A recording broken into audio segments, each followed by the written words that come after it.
Star उत्सव पर देखिए आपके चहीते शोज अब से डीडी फ्री डिश पर।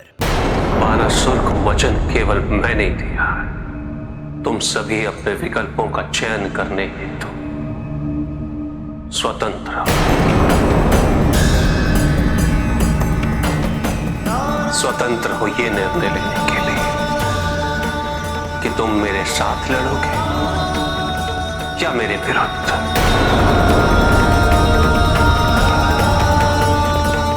और तुम्हारा जो भी निर्णय होगा वो मुझे स्वीकार्य होगा।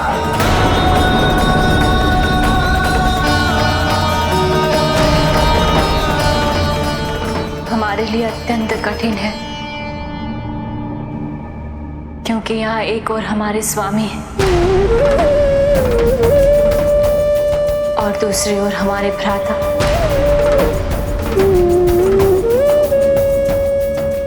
हम चयन करें भी तो कैसे? पक्ष का चयन कभी भी व्यक्तियों पर आश्रित नहीं होना चाहिए पार्वती। पक्ष वही चुनो जो तुम्हें उचित लगे।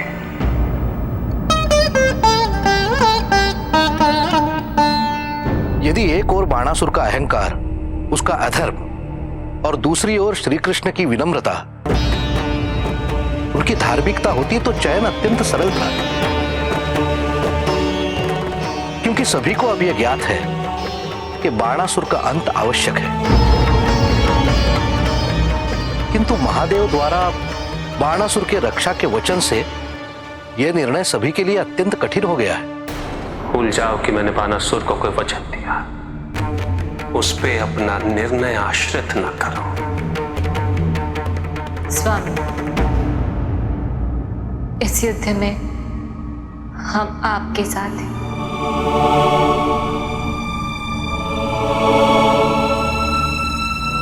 हाँ पिताजी,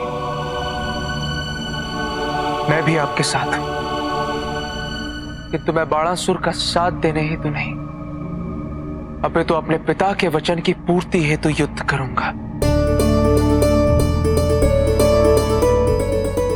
मैं भी आपके साथ हैं।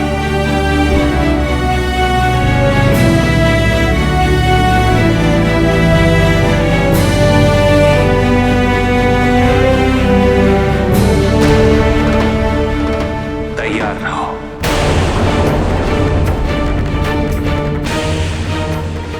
ऐसा युद्ध ना कैलाश ने पहले कभी देखा है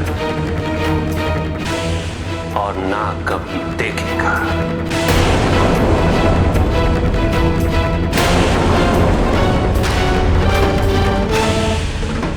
बाणासुर की, बाणासुर की, बाणासुर की, बाणासुर की, बाणासुर की। वर्षों से ये यदुवंशी हम असुरों के शत्रु रहे हैं और असुरों को पराजित करते आए हैं, किंतु इस बार वो भली भांति जानते हैं ये एक असुर ऐसा है जिसे वो पराजित नहीं कर सकते, क्योंकि वो असुर परम शक्तिशाली है और उस असुर को स्वयं महादेव का संरक्षण प्राप्त है, इसमें सामर्थ्य था युद्ध करने का, किसी में भी नहीं। और इसलिए उन दुष्ट यदुवंशियों ने क्या किया, अपने कुल के एक युवक का उपयोग कर मेरी पुत्री को प्रेम के नाम से भ्रमित कर दिया और उन दोनों का विवाह करवा दिया। उन यदुवंशियों को कोई लज्जा तो है नहीं और ना ही उनकी कोई मर्यादा है, किंतु क्या असुर अपनी पुत्रियों के साथ उन यदुवंशियों को ऐसा व्यवहार करने दे सकते हैं? क्या असुर कन्याओं का कोई मान सम्मान नहीं जब वो महादेव और माता पार्वती के द्वारा दी गई पुत्री के साथ ऐसा कर सकते हैं? तो क्या वो हमारी पुत्रियों के साथ ऐसा नहीं करेंगे? ये प्रश्न केवल मेरी पुत्री और उसके सम्मान का ही नहीं, अपितु ये प्रश्न है प्रत्येक असुर कन्या उसके भविष्य और उसके सम्मान का। मैं अंतिम बार तुम सबसे पूछना चाहता हूं, युद्ध या समर्पण?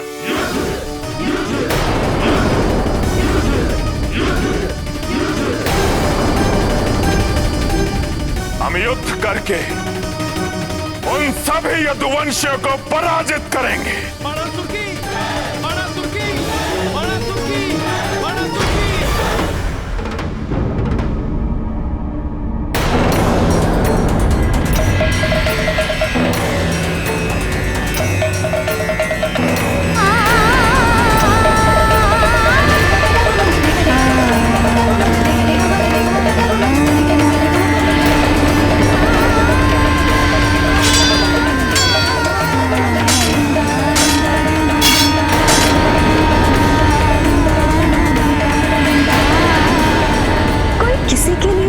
स्वयं को कैसे अर्पित कर सकता है?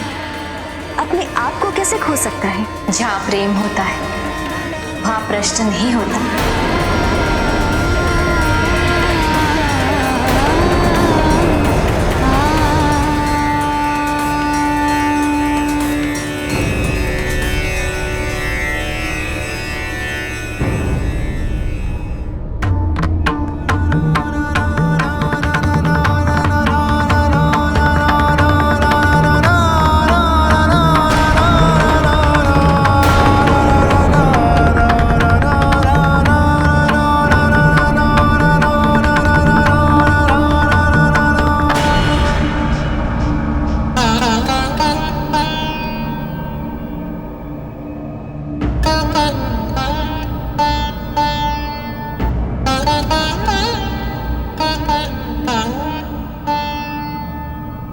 कैसी माँ है हम स्वामी,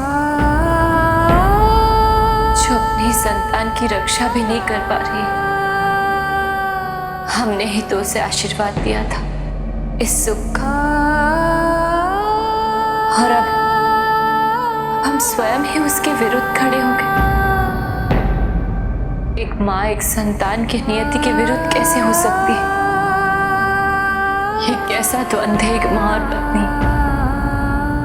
क्यों सदैव आपके कृत्यों से हमारे निर्णय प्रभावित होते हैं?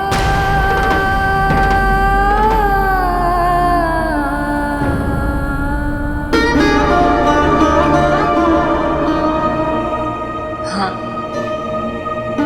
आपके द्वारा दिए गए वचन की पूर्ति करना हमारा कर्तव्य है और वो हम अवश्य करेंगे। किंतु स्वामी, हम अपने भ्राता नारायण के विरुद्ध भी नहीं रह सकते, और इसीलिए हमने निर्णय लिया है कि हम आपका विरोध तो नहीं करेंगे, किंतु बाणासुर की सहायता हेतु आपका साथ भी नहीं देंगे। अर्थात तुम रणभूमि में उपस्थित नहीं रहोगी? यदि आपकी आज्ञा हो तो। जगदम्बा को तो संपूर्ण स्वतंत्रता है।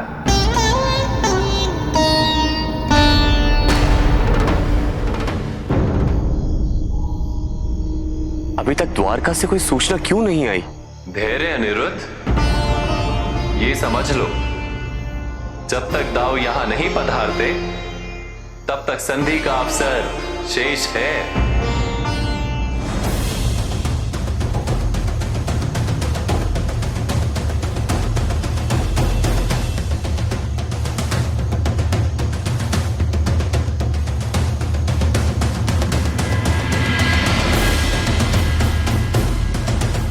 हम आप ही की प्रतीक्षा कर रहे थे। क्या स्थिति नियंत्रण के बाहर होती जा रही है? ऐसी कोई बात नहीं।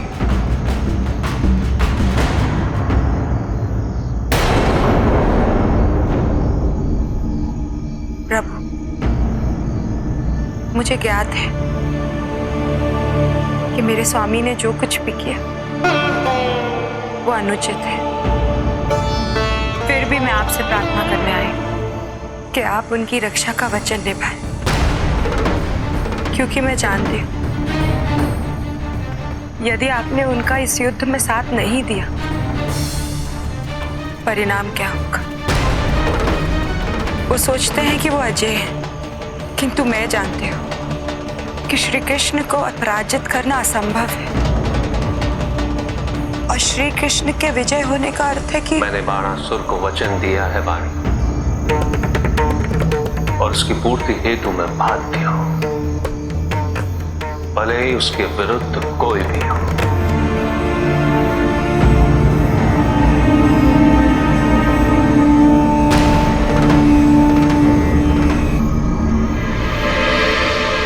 प्रणाम द्वारकाधीश। मैं महाराज बाणासुर का दूत बनकर आया। क्या संदेश भेजा है उस कायर बाणासुर ने? महाराज ने संदेश भेजा है कि किसी भी यदुवंशी की वर यात्रा उनके प्रांगण में नहीं आएगी।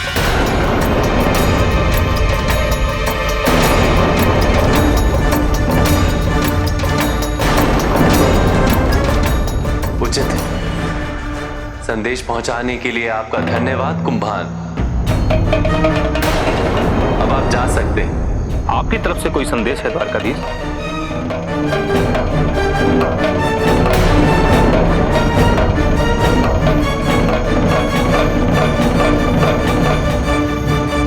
कान्हा, अब क्या? अब वही जिसके लिए आप सदैव तत्पर रहते।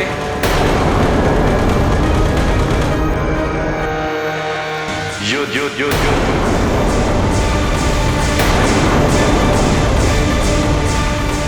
यदुवंशी सेना से कहो युद्ध की तैयारी कर ले। दाऊ,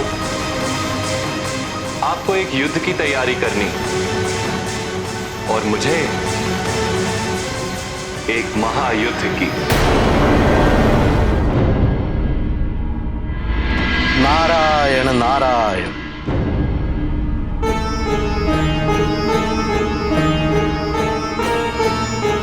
प्रभु, बाणासुर को वचन देकर और वाणी को भी आश्वस्त कर आपने इस युद्ध को एक पक्षीय युद्ध में परिवर्तित कर दिया है। अब आप होंगे तो आपके साथ इस युद्ध में कार्तिकेय, गणेश और नंदी भी होंगे, अर्थात बाणासुर की ओर से युद्ध करने हेतु। किंतु क्या ये यदुवंशियों के साथ अन्याय नहीं है? उषा के साथ अन्याय नहीं है? नारायण के साथ अन्याय नहीं है? एक पक्षीय तो वो युद्ध होता है देवर्षि, जहां सभी पराक्रमी एक और होते। यदि बाणासुर की ओर से मैं, गणेश, नंदी और कार्तिकेय, तो यदुवंशियों की ओर से नारायण के पूर्ण अवतार श्री कृष्ण, शेषनाग अवतार बलराम ही है, श्री कृष्ण पुत्र प्रद्युम्न और महापराक्रमी अनिरुद्ध। ये युद्ध तो बराबरी का युद्ध होगा नारद, और युद्ध तो कैसा भी, अंत में तो उषा और अनिरुद्ध का पुनर्मिलन होना निश्चित है। किंतु प्रभु, मेरी समझ में नहीं आ रहा, ये कैसे होगा, कब होगा? जो होना है देवर्षि, उसकी प्रक्रिया तो आरंभ हो चुकी है। उचित है प्रभु, उचित है। मैं समझ रहा हूं आप क्या कह रहे हैं। नारायण नारायण।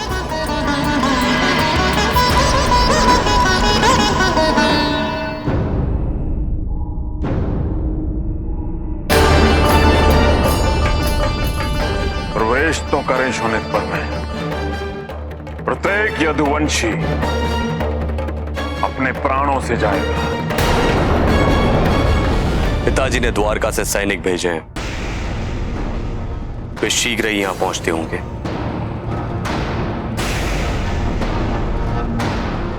देख रहे हो अनिरुद्ध, ये सभी यदुवंशी सैनिक तुम्हारे साथ हैं, तुम्हारे लिए अपने प्राण त्यागने को तत्पर। इनकी नेतृत्व का दायित्व संभालो।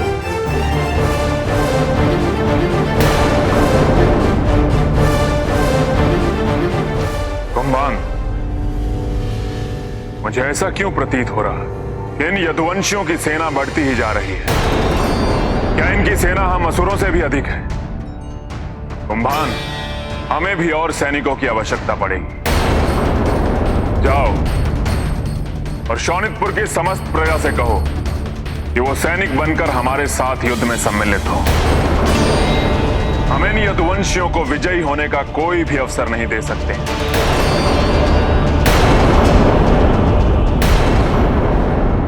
नंदी,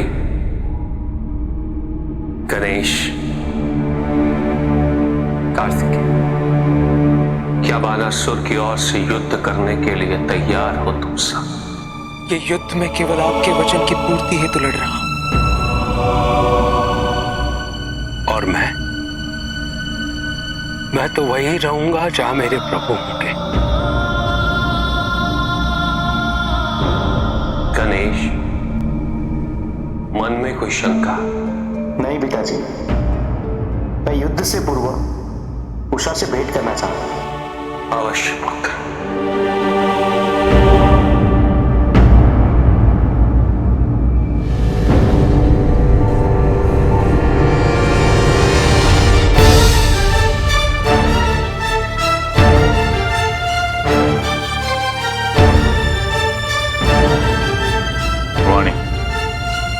आज मैं अपने पूर्वजों की प्रतिष्ठा को और बढ़ाने जा रहा हूं। ये युद्ध असुरों की विजय का युद्ध है, असुरों के वर्चस्व का युद्ध। यदि मैं आपसे एक निवेदन करूं तो क्या आप स्वीकार करेंगे? युद्ध ना करने और समर्पण करने को छोड़कर कुछ भी मांग लो। युद्ध प्रारंभ होने से पूर्व क्या आप एक बार महादेव का आह्वान कर सकते हैं? प्रतीत हो रहा कि मेरी पुत्री की भांति मेरी पत्नी को भी मेरे सामर्थ्य पर संदेह है। नहीं स्वामी, पति चाहे कितना भी सामर्थ्यवान क्यों ना हो, पराक्रमी क्यों ना हो, जब वो युद्ध के लिए जाता है तो उसकी पत्नी यही कामना करती है कि वो विजय होकर लौटे। पर सत्य ये भी है कि जब तक वो लौटता नहीं है तो एक भय सा लगा रहता है। क्या आप मेरी मन की शांति के लिए मेरा निवेदन स्वीकार नहीं कर सकते?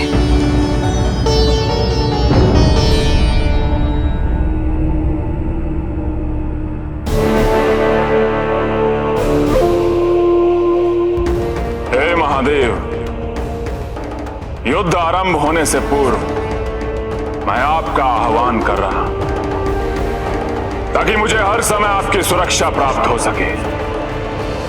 आइए प्रभु, और अपने इस महान भक्त को दिया हुआ वचन पूरा कीजिए।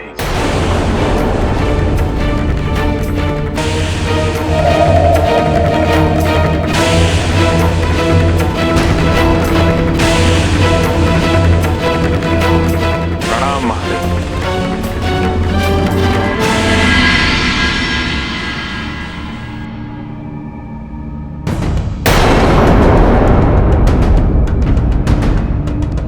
आवश्यकता तो मुझे केवल महादेव की थी। अब जब तुम सब भी इस धर्म युद्ध में सम्मिलित होने आए हो तो मैं मना नहीं करूंगा। आत्मविश्वास सदैव अच्छा होता है बाणासुर।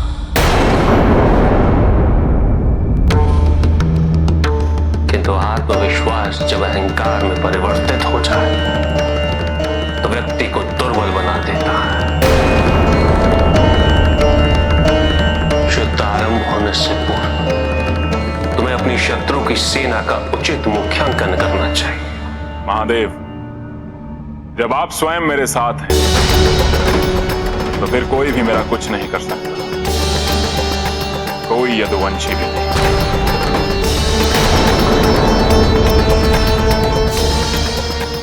चलिए युद्ध भूमि के लिए प्रस्थान करें। युद्ध आरंभ होने से पूर्व मैं, भैया और नंदी उषा से भेंट करना चाहते हैं। चलिए मैं आपको ले चलती हूँ।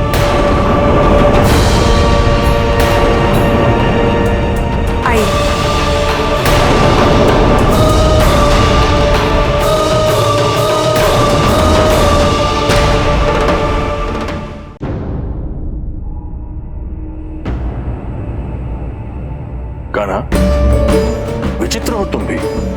हम युद्ध भूमि पर हैं, कुछ ही समय में युद्ध आरंभ होने वाला है और तुम्हारे अधरों पर हंसी। हाँ दाऊ, मुस्कान अर्थात प्रसन्नता, और प्रसन्नता अर्थात सुख। कैसी प्रसन्नता, कैसा सुख? जो प्रसन्न रहना चाहते हैं वो किसी भी परिस्थिति में प्रसन्नता का स्रोत ढूंढ ही लेते हैं दाऊ। कान्हा, तुम्हारी बातें इतनी वर्षों में मेरे तो समझ में आई नहीं। जब स्पष्ट होना चाहते हो तो स्पष्ट कह देते हो, और जब नहीं कहना चाहते हो तो बात को पहेलियों में घुमा देते हो।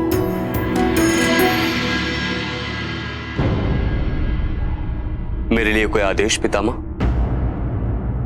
ये युद्ध तुम्हारा ही है अनिरुद्ध।